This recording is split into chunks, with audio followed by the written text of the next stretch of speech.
Hi guys, it's Nicole. Welcome to another video.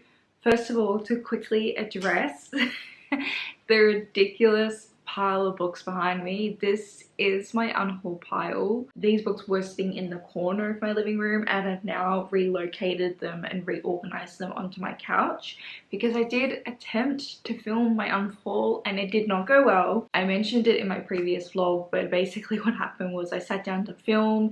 I got very overwhelmed. I realized like these books weren't organized in any particular way. There's a lot of books here that I'm unhauling an entire series of, or a bunch of books by one author, and I just felt like I was repeating myself because these books were scrambled and I had to grab and find books that were part of a series or books by the same author.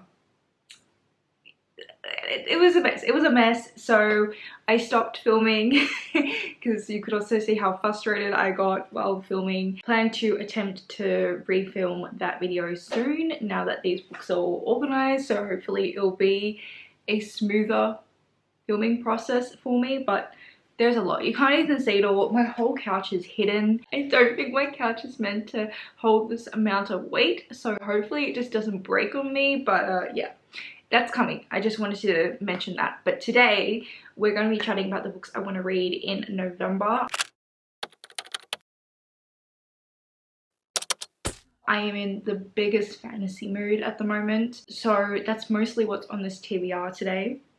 First of all, I need to talk about this book I got from the library that's not fantasy. It's probably like the only book here that's not fantasy, so we'll start off with this. We have Lady Joker, which is by Karu Takamaru, which is a book translated from Japanese. I do not know much about it. I've been interested in this book for quite a long time. I originally borrowed it from the library at the beginning of this year, but I never even started it. It may have made it in like one of my last TBRs I did at the beginning of the year before I took my long hiatus. But essentially all I know about this is that it's about a heist and it's very well known and beloved in Japan. I knew a lot more when I first heard about this book, but it's been so long I've forgotten, and I kind of want to go in not knowing much at all. I love just going into a book, it's particularly one where you know you've had a past interest in and it really intrigued you and you really wanted to read it, but you forget the details about what made you intrigued. Like, I think that's just such a fun way to go into a book. Like, I know I'm intrigued about the heist, but I can't remember any of the other details. I think it's also set, yeah, it's set in the 90s as well, which is quite fun. So really want to get to this. Like I said, it's the second time I borrowed it, so I really need to get to it. I can't be a, you know, library book hog for too much longer. I'm also really wanting to pick up Babel, which everyone is reading at the moment.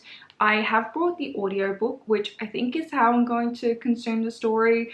I've been going back and forth on whether I want to like listen to the audiobook and read it, or you know, there's options and I don't know which options to take, but I think I'll go the audiobook route first and I'll see how I feel about the audiobook. If I don't like it, I'll get my hands on it somehow.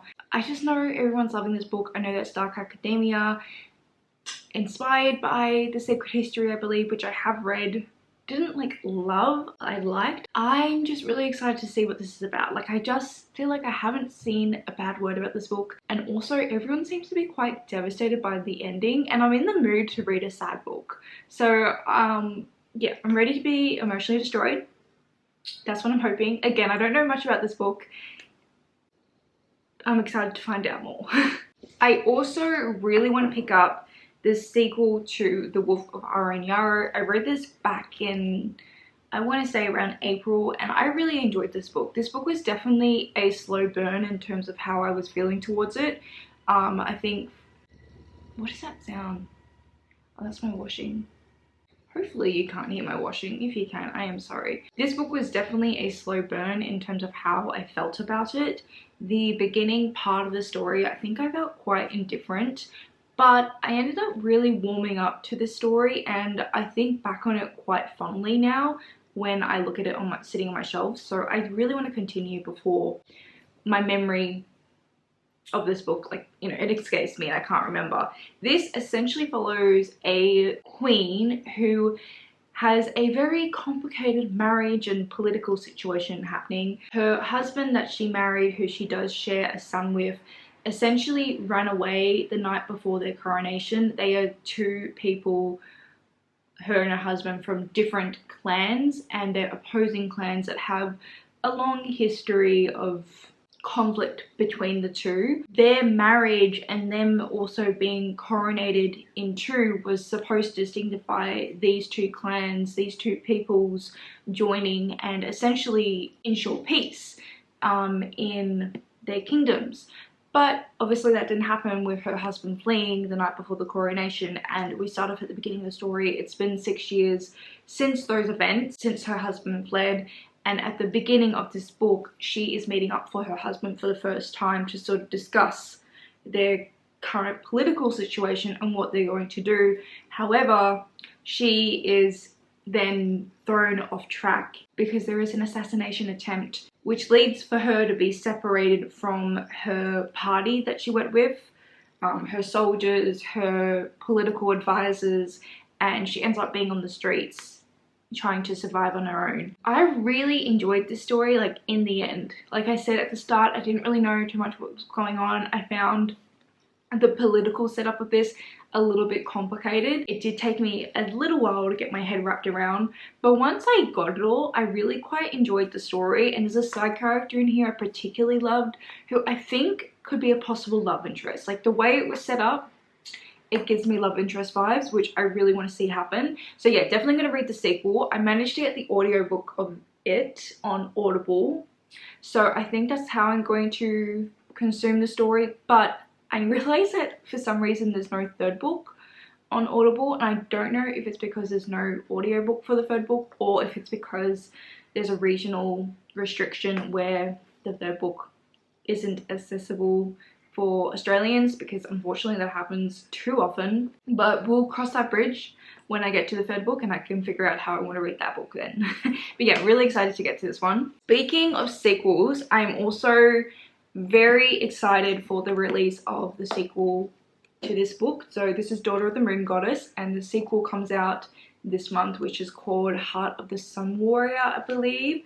And this is by Su Lin Tan. I read this at the beginning of the year. This is one of my only 5-star reads of this year. Like, I have not had many 5-star reads. I have not been reading as much, but anyway, besides the point. I loved this book. I need to read the sequel. This follows the daughter of the moon goddess, who, her mother, the moon goddess, is basically imprisoned on the moon, and it's this girl's journey to figure out a way how to free her mother from her imprisonment.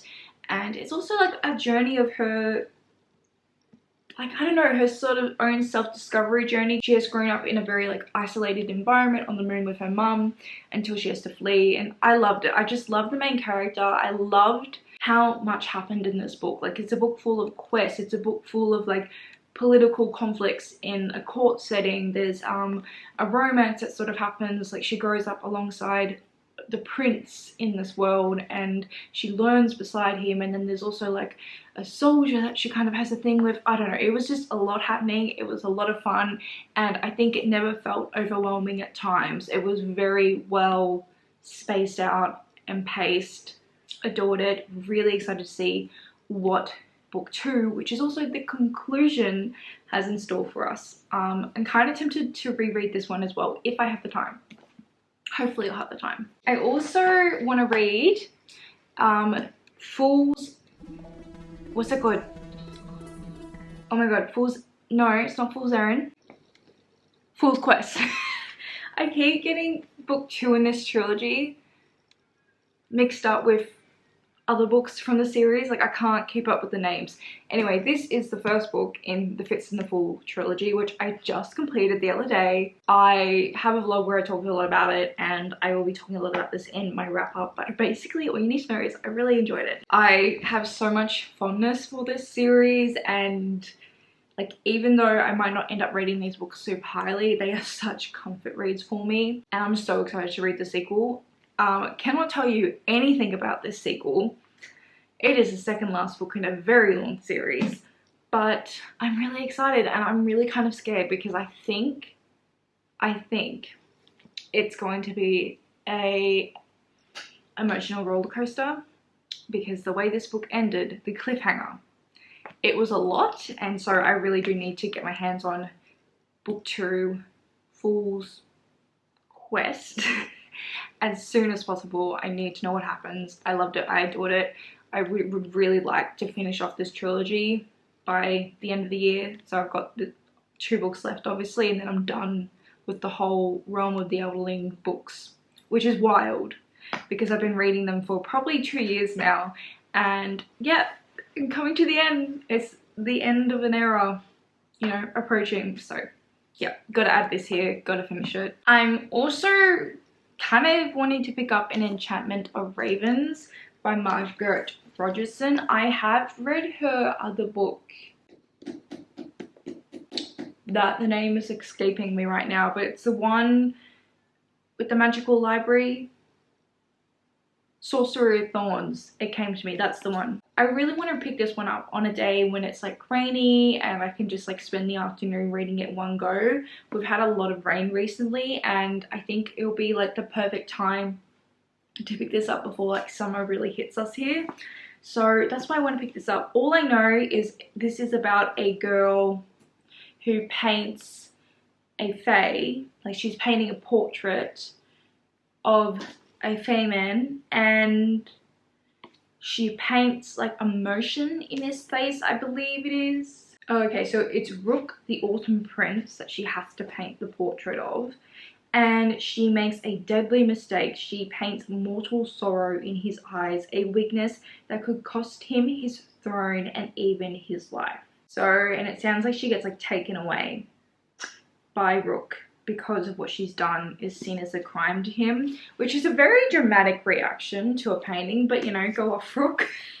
I don't have the highest expectations for this, but I think it's just going to be a comforting fantasy read, I'm hoping. I don't know, I'm just in such a mood for fantasy books and I feel like I've just missed out on so many fantasy books because I haven't read much this year, and like what I have read hasn't been fantasy, so just, you know, on the mission to read all the fantasy at the moment. The last book I'm going to pop on this TBR because it is getting long. I could keep going, but we'll just do one more, not 10 more.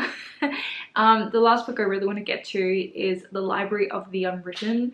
This book, I feel like I've put on a few TBRs. Like, this book has been on my radar for so long. All my closest friends in the community love this book.